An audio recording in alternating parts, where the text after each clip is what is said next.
நமது அன்றாட வாழ்க்கையில் நம்முடன் பழகிய பறவைகளுள் காகத்திற்கு அடுத்தபடியாக சிட்டுக்குருவிதான் நம் நினைவுக்கு வரும். சிட்டுக்குருவிகள் தானியங்களையும் புழு பூச்சிகளையும் உணவாக உட்கொள்ளும். மேலும் இவை முட்டையிட்டு குஞ்சு பொரித்து இனப்பெருக்கம் செய்கின்றன. உழவனுக்கு நண்பன் மண்புழு என்று கூறுவது போல சிட்டுக்குருவியும் விவசாயத்திற்கு உதவியாகத்தான் இருந்து வருகின்றன. முன்பெல்லாம் வீட்டு தாழ்வாரங்களில் சிட்டுக்குருவி கூடுகட்டியிருப்பதை பார்க்கலாம். ஆனால் இன்று அதை காண்பதே அதிசயமாகத்தான் உள்ளது.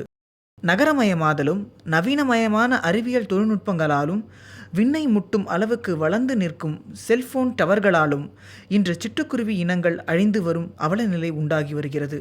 கதிர்வீச்சுக்களாலும் அணுக்கதிர்வீச்சுக்களாலும் சிட்டுக்குருவிகள் பாதிக்கப்பட்டு இறந்து விடுகின்றன என்ற தகவல்களும் உள்ளன. கிராமங்களில் அதிகாலை நேரங்களில் சிட்டுக்குருவிகளின் கீச்சிடும் ரீங்கார ஒலியை தற்பொழுது கேட்க முடிவதில்லை.